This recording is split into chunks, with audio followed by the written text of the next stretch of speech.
Welcome back every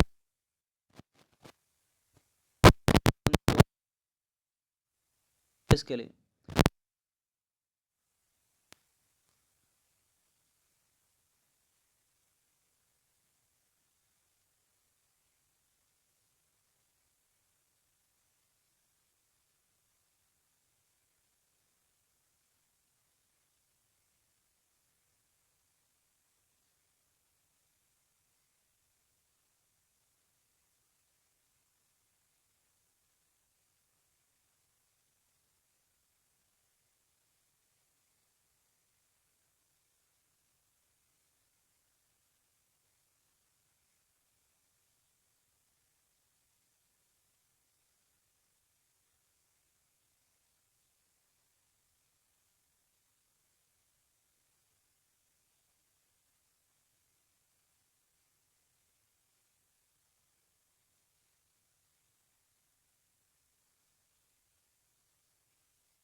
हमें जो है 11 मौलिक कर्तव्य हैं, ठीक है, जो स्वर्ण सिंह समिति की सिफारिश पर 42वें संविधान संशोधन के द्वारा जोड़े गए। इनको लिख लिख कर देख लीजिएगा, तभी याद रहेगा। तो सार्वजनिक संपत्ति को सुरक्षित रखना एक मौलिक अपना कर्तव्य है, और प्राकृतिक पर्यावरण की रक्षा करना और संवर्धन करना मौलिक कर्तव्य है। देश की रक्षा करना मौलिक कर्तव्य है। राष्ट्र महत्व के स्मारकों, स्थानों और वस्तुओं की रक्षा करना ये राज्य का नीति निर्देशक सिद्धांत है, ठीक है। तो इसमें पूछा कि कौन सा नहीं है, तो पहला ही नहीं है। तो देखिए, राष्ट्र महत्व के स्मारकों, स्थानों और वस्तुओं का संरक्षण संबंधी प्रावधान जो है संविधान के अनुच्छेद 49 में किया गया है, जो एक राज्य का नीति निर्देशक तत्व है, मूल कर्तव्य या मौलिक कर्तव्य नहीं है। सार्वजनिक संपत्ति को सुरक्षित रखने संबंधी प्रावधान अनुच्छेद 51 का के झा में दिया गया है, ठीक है, मूल कर्तव्य है। और प्राकृतिक पर्यावरण का संरक्षण और संवर्धन, जिसमें वन, झील, नदी, वन्य जीवन ये सब आते हैं, इनके संबंध में प्रावधान जो अनुच्छेद 51 के छा में दिया गया है, झा में, छा में। देश की रक्षा करने संबंधी प्रावधान 51 के घा में दिया गया, यानी चौथे में दिया गया है, ठीक है। अब इनको का खा गा गा झा से याद कर लो आप, या फिर उसको ABCD करके याद कर लो, या 1 2 3 करके याद कर लो, कुछ भी याद होना चाहिए बस। क्वेश्चन नंबर 2 पर आ जाइए। निम्नलिखित कथनों पर विचार करेंगे। पहला स्टेटमेंट है, मूल कर्तव्य मौलिक अधिकारों का भाग हैं। एलिमिनेट करते चलेंगे साथ साथ। देखिए, मौलिक अधिकार तो भाग 3 में है, ये भाग 4 में है, उसमें भी चौथे के काम में जो बाद में अमेंड किए गए, तो गलत है। मूल कर्तव्य मौलिक अधिकारों का भाग नहीं है, हाँ ये सही हो जाएगा। मूल कर्तव्य नीति निर्देशक सिद्धांतों या तत्वों का हिस्सा है, बाद में अमेंड किए गए ना, हिस्सा कहाँ है, वो तो 36 से 51 तक है, ऐसे थोड़ी है 52 53 54 में भी हैं, ठीक है, तो बाद में जोड़ गए। तो मूल कर्तव्य नीति निर्देशक तत्वों का हिस्सा नहीं है, दूसरा चौथा करेक्ट हो जाएगा यहाँ पर, ठीक है। तो ऐसे प्रश्न भी पूछे जा सकते हैं, सी है इसका आंसर।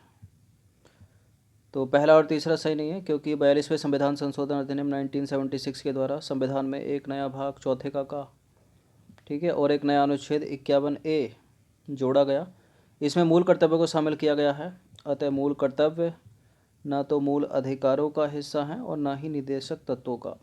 स्वर्ण सिंह समिति की सिफारिश, ठीक है, याद होगी आपको, संविधान में मूल कर्तव्यों के लिए एक अलग पार्ट होना चाहिए, ये सिफारिश थी। क्वेश्चन नंबर 3 पर आ जाइए। मूल कर्तव्य के संदर्भ में निम्नलिखित में से कौन सा स्टेटमेंट गलत है? किसी विशिष्ट कर्तव्य का पालन करना संवैधानिक कानून क्षेत्र में आता है, जिसे न्यायालय सुनिश्चित करता है। संविधान संशोधन के द्वारा इनकी संख्या बढ़ाई जा सकती है। इनकी किनकी? मूल कर्तव्यों की। अस्पष्ट विधियों की व्याख्या करने के लिए इनका उपयोग किया जा सकता है। इनका किनका? मूल कर्तव्यों का। इन्हें प्रलेखों यानी रिट के माध्यम से प्रभावी बनाया जा सकता है। देखिए, यदि 4 स्टेटमेंट हैं, ठीक है, तो उनको चारों को पढ़िए पहले आप।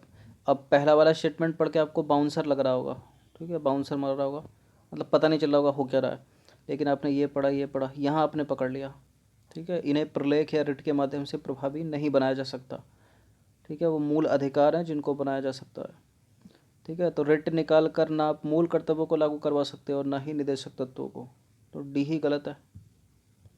तो मूल कर्तव्य के संबंध में विकल्प डी गलत है, क्योंकि मूल कर्तव्य न्यायालय द्वारा परिवर्तनीय नहीं है, ठीक है। न्यायालय इन्हें प्रभावी बनाने के लिए रिट या प्रलेख, ठीक है, जारी नहीं कर सकता, नहीं निकाल सकता, ये अवाद योग्य हैं।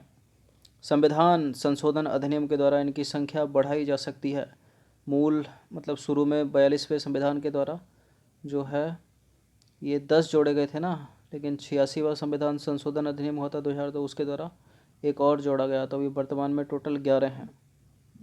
ठीक है, अस्पष्ट विधियों की व्याख्या के लिए जो है न्यायालय द्वारा इनका उपयोग किया जा सकता है। तो 11वां कौन सा है अभी पता चलेगा आपको। क्वेश्चन नंबर 4 पर आ जाइए। भारतीय संविधान में निहित मूल कर्तव्यों में निम्नलिखित में से किसके विकास की बात की कही गई है।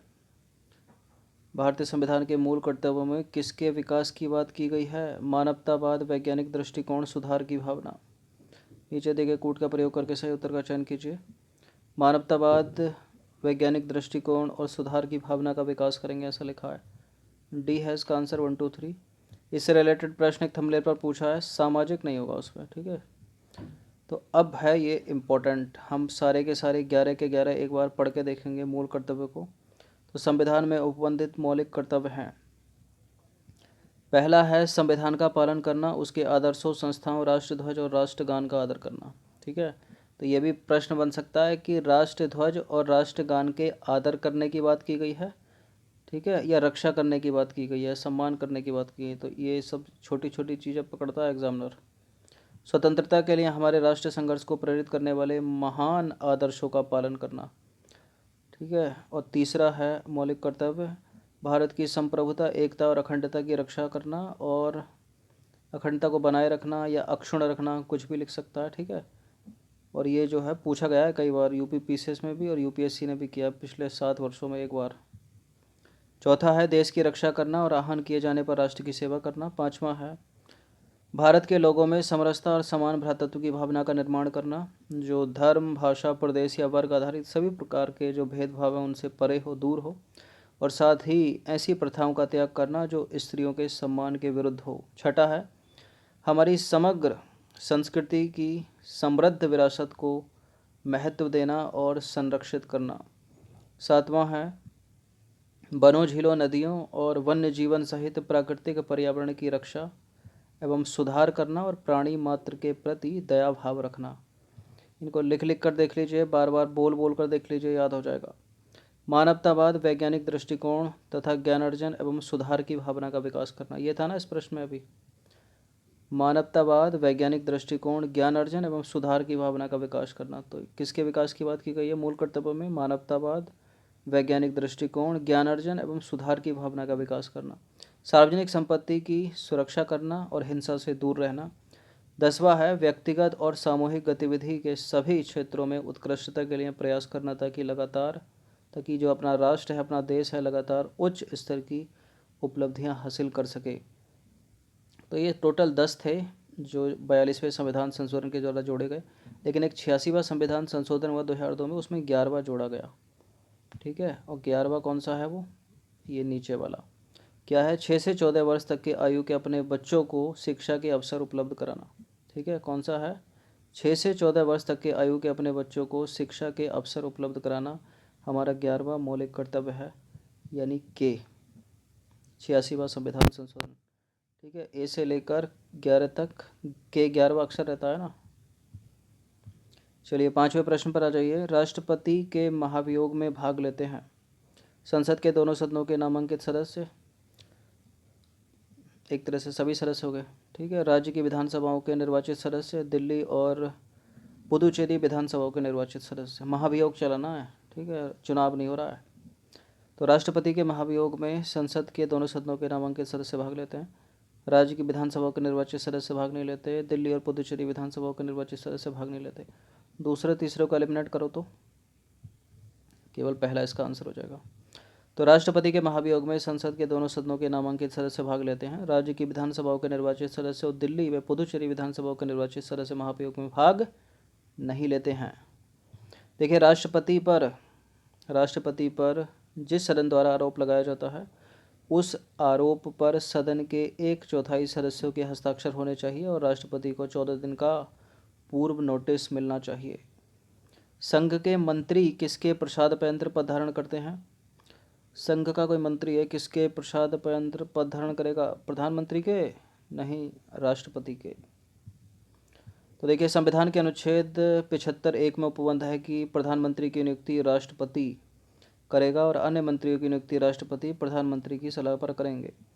अनुच्छेद 75(2) में उपबंध है कि मंत्री राष्ट्रपति के प्रसाद पत्र पर धारण करेंगे। ठीक है, मंत्री राष्ट्रपति के प्रसाद पत्र पर धारण करेंगे, ना कि प्रधानमंत्री की। यह चीज़ याद रखना। ठीक है, राष्ट्रपति के। अनुच्छेद 75(4) में उपबंध है कि राष्ट्रपति संविधान की 30वीं अनुसूची के तहत मंत्री को पद एवं गोपनीयता की शपथ दिलाएंगे। ठीक हो गया, ऑल क्लियर। क्वेश्चन नंबर 7 पर आ जाइए। निम्नलिखित में से किसकी नियुक्ति भारत के राष्ट्रपति द्वारा नहीं की जा सकती है? मुख्य निर्वाचन आयुक्त की नियुक्ति भारत के राष्ट्रपति के द्वारा की जाती है। महान्यायवादी की नियुक्ति भारत के राष्ट्रपति के द्वारा की जाती है। नियंत्रक एवं महालेखा परीक्षक की नियुक्ति भारत के राष्ट्रपति के द्वारा की जाती है। उपराष्ट्रपति का तो चुनाव होता है ना, तो राष्ट्रपति उपराष्ट्रपति की नियुक्ति नहीं करता, बल्कि उपराष्ट्रपति का तो चुनाव होता है। भारत के राष्ट्रपति निम्नलिखित की नियुक्ति करते हैं। किस किस की? प्रधानमंत्री की नियुक्ति कर देंगे, वो नियंत्रक एवं महालेखा परीक्षक की करेंगे। मुख्य निर्वाचन आयुक्त की करेंगे, महान्यायवादी की करेंगे, राज्यों के राज्यपाल की करेंगे और संघ लोक सेवा आयोग के अध्यक्ष की करेंगे। क्वेश्चन नंबर 8 पर आ जाइए। निम्नलिखित पर विचार करेंगे। 3 स्टेटमेंट है यहाँ पर। संघ के मंत्री, भारत का महान्यायवादी, राज्यों के राज्यपाल। उपरोक्त में से कौन कौन भारत के राष्ट्रपति के प्रसाद पत्र पर धारण करते हैं, बताइए। संघ के मंत्री राष्ट्रपति के प्रसाद पत्र हैं, भारत का महान्यायवादी राष्ट्रपति के प्रसाद पत्र, राज्यों के राज्यपाल भी राष्ट्रपति के प्रसाद पत्र। सारे के सारे तो हो गए। डी है इसका आंसर 1 2 3। तो उपरोक्त सभी सही हैं। ठीक है, संविधान के अनुच्छेद 75(2) में उपबंध है कि मंत्री राष्ट्रपति के प्रसाद पत्र पर धारण करेंगे। ठीक है, और अनुच्छेद 76(4) में उपबंध है कि भारत का महान्यायवादी राष्ट्रपति के प्रसाद पत्र पर धारण करेगा। 156(1) में उपबंध है कि राज्यों के राज्यपाल राष्ट्रपति के प्रसाद पत्र पर धारण करेंगे। पीसीएस से रिलेटेड, ठीक है, इंपॉर्टेंट हो जाते हैं प्रश्न, प्रसाद पत्र वाला पूछ लेते हैं। क्वेश्चन नंबर 9 पर आ जाइए। निम्नलिखित में से किसकी नियुक्ति भारत के राष्ट्रपति द्वारा की जाती है? एक बार और आ जाइए। संघ राज्य क्षेत्र के मुख्यमंत्री, ठीक है, जैसे कि दिल्ली में है एलजी साहब, लेफ्टिनेंट गवर्नर जिनको बोलते हैं, या दूसरे केंद्र शासित प्रदेशों में पुदुचेरी हो गया, चंडीगढ़ हो गया, दादर नगर हवेली, लक्षद्वीप, अंडमान निकोबार। अनुसूचित जाति और जनजाति आयोग के अध्यक्ष, वित्त आयोग के अध्यक्ष, नीति आयोग के उपाध्यक्ष। नीचे दिए गए कूट का प्रयोग करके सही उत्तर का चुनाव कर दीजिए, बताइए। संघ राज्य क्षेत्र के मुख्यमंत्री की नियुक्ति राष्ट्रपति द्वारा की जाती है क्या, या गवर्नर के द्वारा? राष्ट्रपति के द्वारा ही। अनुसूचित जाति जनजाति आयोग के अध्यक्ष की नियुक्ति, वित्त आयोग के अध्यक्ष की नियुक्ति, नीति आयोग के उपाध्यक्ष को तो प्रधानमंत्री करते हैं। ठीक है, चौथे को हटा दीजिए। चौथा कहाँ पे है? 2 हट जाएंगे। 1 2 3 इसका आंसर हो जाएगा ऑप्शन नंबर बी। तो नीति आयोग के अध्यक्ष की नियुक्ति करते हैं भारत के प्रधानमंत्री। बाकी संविधान के अनुच्छेद 239 का के 5 में उपबंध है कि संघ राज्य क्षेत्र यानी दिल्ली के मुख्यमंत्री की नियुक्ति राष्ट्रपति करेगा और अन्य मंत्रियों की नियुक्ति मुख्यमंत्री राष्ट्रपति की सलाह पर करेगा। ठीक है, संविधान के अनुच्छेद 280(1) में उपबंध है कि संघीय वित्त आयोग के अध्यक्ष की नियुक्ति राष्ट्रपति करेगा। ठीक है, और अनुच्छेद 338(1)(3) में उपबंध है कि 338 का या A3 में उपबंध है कि राष्ट्रीय अनुसूचित जनजाति आयोग के अध्यक्ष, उपाध्यक्ष और अन्य सदस्यों की नियुक्ति राष्ट्रपति करेंगे। ठीक है, तो देख लीजिए इसमें SC/ST आयोग के अध्यक्ष की नियुक्ति भी, उपाध्यक्ष की नियुक्ति भी और जो अन्य सदस्य उनकी नियुक्ति भी राष्ट्रपति ही कर रहे हैं। क्वेश्चन नंबर 10 पर आ जाइए। भारत के राष्ट्रपति से रिलेटेड 2 स्टेटमेंट है यहाँ पर, बताने के इनमें से कौन सा करेक्ट होगा। राष्ट्रपति संसद का एक संगठक भाग है क्या? भारत के सभी शासन संबंधी कार्य उनके नाम से चलते हैं क्या? बताइए। देखिए, यह है संसद, यह है संसद, यह है लोकसभा, यह है राज्यसभा और यह है राष्ट्रपति। इन तीनों को मिलकर बनती है संसद। ठीक है, तो बिल्कुल भाग है। सही हो गया पहला वाला स्टेटमेंट। दूसरा वाला स्टेटमेंट क्या है? भारत के सभी शासन संबंधी कार्य राष्ट्रपति के नाम से चलते हैं। बिल्कुल करेक्ट है दोनों के दोनों स्टेटमेंट। तो देखिए, भारत का राष्ट्रपति संसद का एक भाग है और भारत के सभी शासन संबंधी कार्य राष्ट्रपति के नाम से किए जाते हैं या चलते हैं, कुछ भी लिखा मिल सकता है आपको। देखिए, राष्ट्रपति कार्यपालिका का अध्यक्ष होता है और समस्त कार्यपालक शक्तियां जो हैं उसमें निहित होती हैं। ठीक है, तो 10 प्रश्न ऐड किए गए थे भारतीय राजनीतिक व्यवस्था के, इंडियन पॉलिटी के, इनकी प्रैक्टिस एक बार कर लीजिएगा। अगले टेस्ट में इसी के आगे से कंटिन्यू करेंगे जो भी पॉलिटी का होगा। हर दिन प्रैक्टिस करते रहें। धन्यवाद।